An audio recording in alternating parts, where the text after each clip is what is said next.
whereas the bull's watercress has a toothy edge. And if you think, well, that watercress doesn't look like what I buy, that's because what we're sold is always at the very young leaf stage before the leaves elongate. But it's good to eat in both stages. So just to clarify, these are both edible, but this is the true watercress. But again, this is what your identification book should help you with, these sort of details. I find it quite fascinating being able to just read the text and it's not difficult normally to... And in the world of, I mean, we totally avoid mentioning anything to do with, anything to do with mushrooms and fungi on this walk, and we're only just getting to the point where we would take anybody else foraging.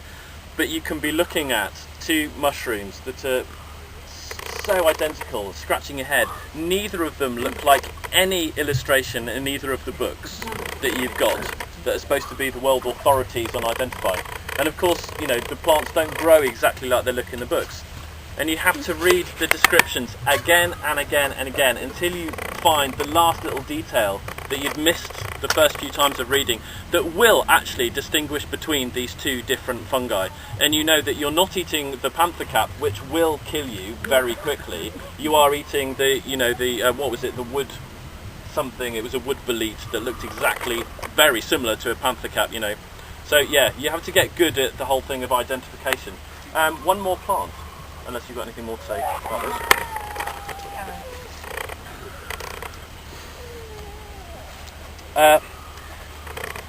This is called, in Latin, Achillea millefolium. The millefolium part is because the leaves, look like they've got millions of leaflets on.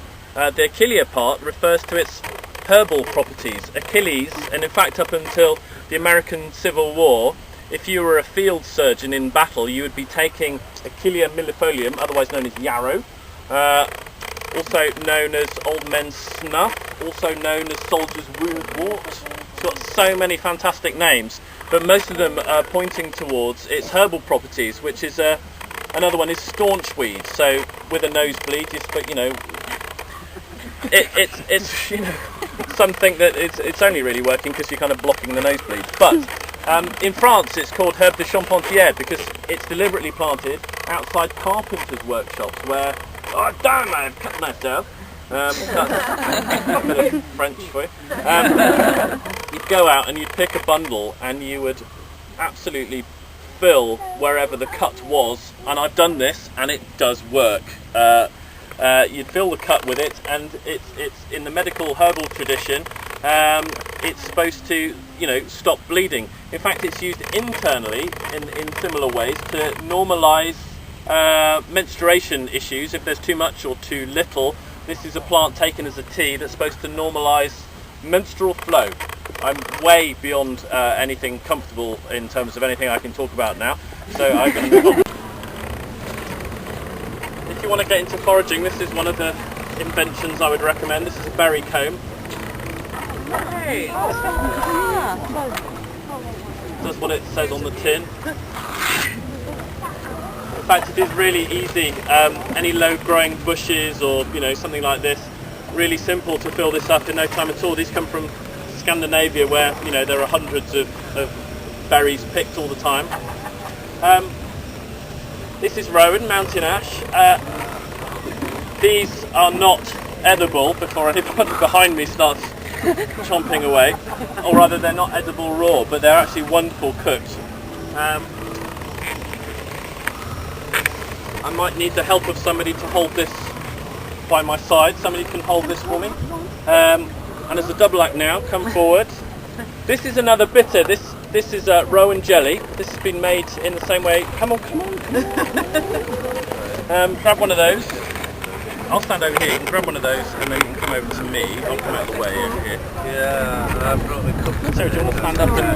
Yeah, we're expecting that this jelly will last almost indefinitely because rowan has something in it called sorbic acid, not ascorbic acid, which is vitamin C, but sorbic acid. And scientists have developed potassium sorbate, which is a preservative mould inhibitor from the sorbic acid. I used to work for a cake company, and we added potassium sorbate to cakes in the summer to stop them going mouldy. And what happens is it stops yeast being able to access the nutrients that it needs. So also, fizzy drink makers can add it to fermented drinks to stop the fermentation when you bottle your drink. So I'm going to experiment with it because I've had lots of exploding elderflower champagne and ginger beer.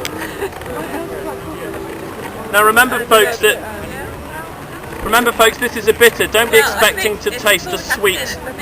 Come on. Get it in your mouth quicker. Right, go on in.